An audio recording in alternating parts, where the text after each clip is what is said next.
Hello everyone, I'm Paul and today we're solving problem 1888, minimum number of flips to make the binary string alternating. This is a medium problem and here we show you my intuition, approach and efficient solution. We are given a binary string S and we are allowed to perform these two operations any number of times. For type 1 we can remove the character at the start of the string and append it to the end of the string, meaning we can rotate the string. This behaves like a circular array. And for type 2 we can pick any character and flip its value. For example, if we pick this 0 we can flip this to 1, and if we pick this one we can flip this one to 0. We need to return the minimum number of type 2 operations such that the string becomes alternating, meaning we get 0, 1, 0, 1, 0, 1 and so on, or the opposite, 1, 0, 1, 0, 1, 0 and so on. For example, this is not alternating. So we need to transform this into an alternating string by using the minimum number of type 2 operations. So we could flip this number and flip this number, and the new string is 0, 1, 0, 1, 0. Now we have an alternating string and we are using two type 2 operations. But we are looking for the minimum number of type 2 operations. We can use any number of type 1 operations, but we need the minimum number of type 2. So what we can do instead is use one type 1 operation, and now this is the string. And now we can just flip this number. Here we have an alternating string which is 10101 and we are using only one type 2 operation.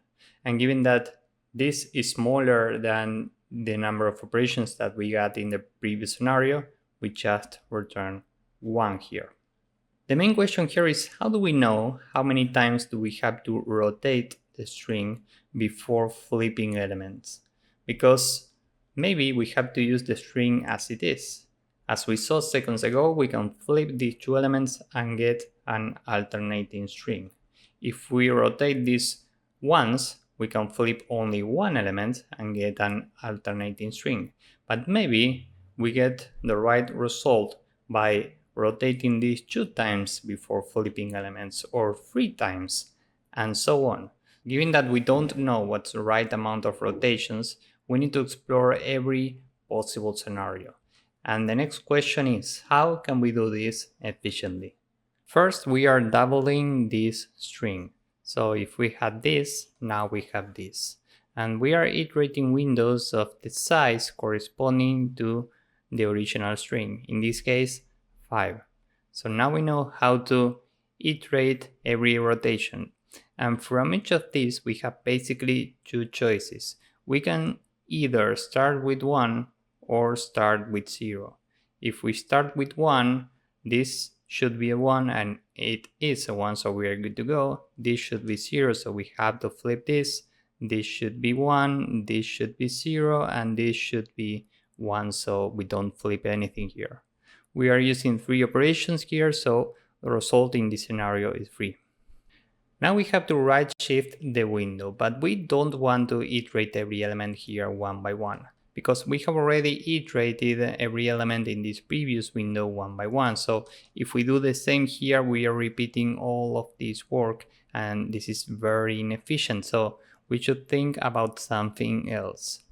What we are doing instead is removing the contribution of the element that's out of range now and adding the contribution of this new element.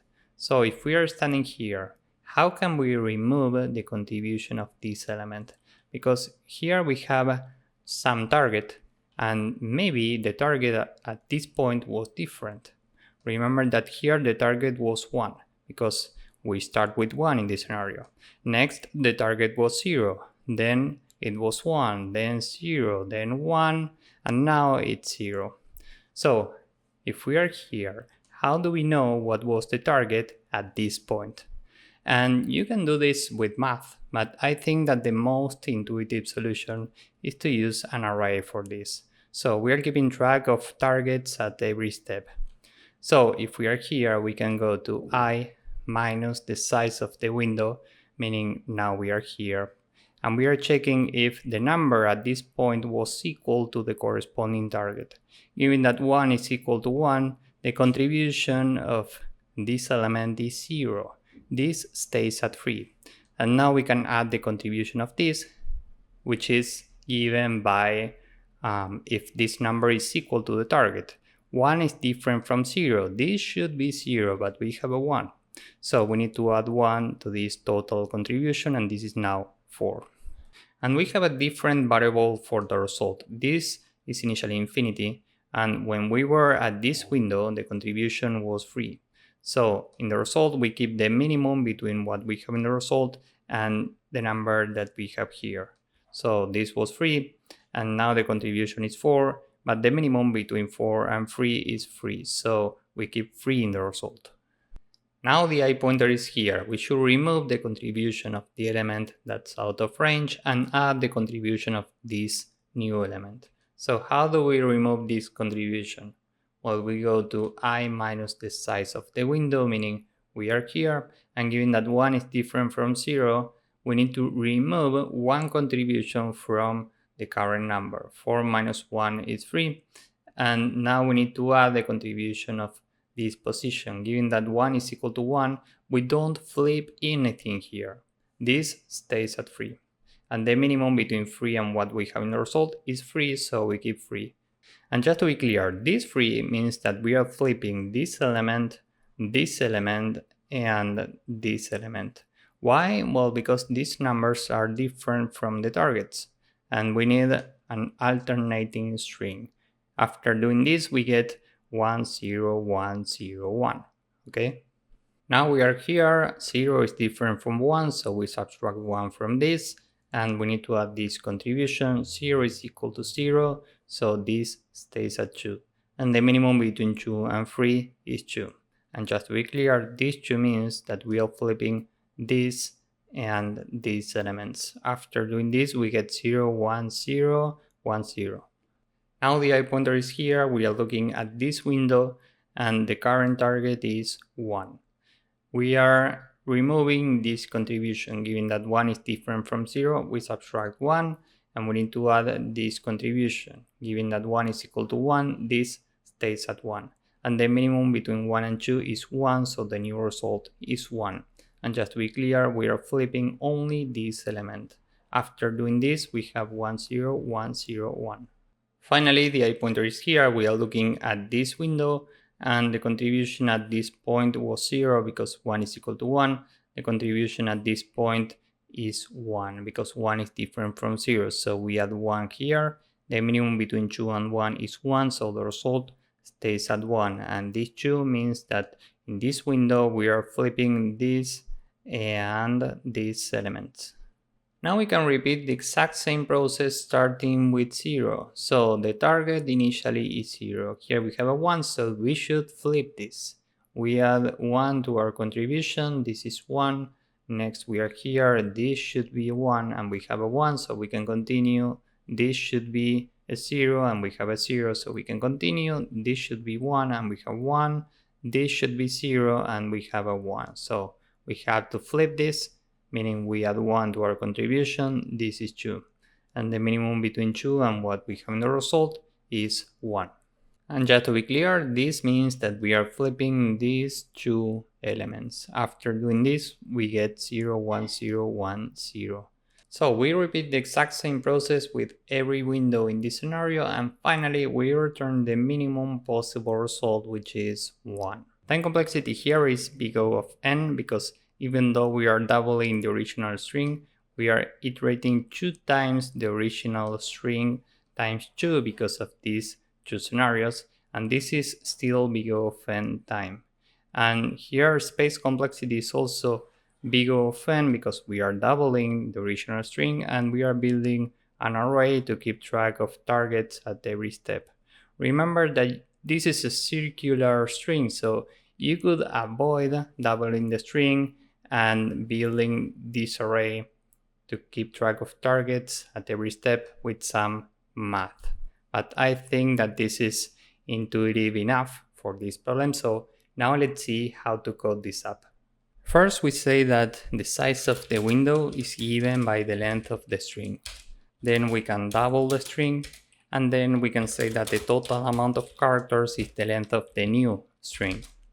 Now we can build a function sol, which takes a target that can be either 0 or 1 initially. And we are keeping track of the current contribution at every step. This is initially 0, and we have an array previous target, which is an array with 0 times n. Here we are storing targets at every step. And now we can say for every index in range w, we are checking if the current character is different from the target, we add 1 to current. Now we can say that previous target at I is equal to the current target, and now we can update the target for the next position. So this is equal to 1 if the target was equal to 0, else if it was equal to 1, now it's equal to 0.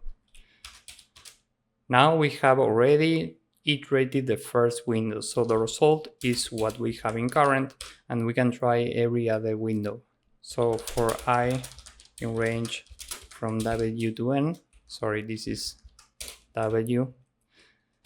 Here we say, well, first we need to remove the contribution of the left element, and then we need to add the contribution of the right element. So if is at I minus W, meaning the actual left element was different from previous target at the same position, I minus W, we subtract 1 from current. We are removing this contribution.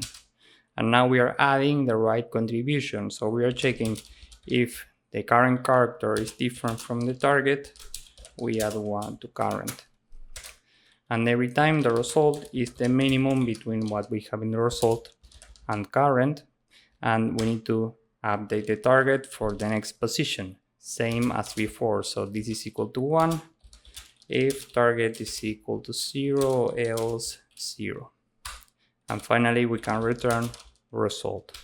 So now with this function we can just return the minimum possible number between sol starting with 0, and sol starting with 1.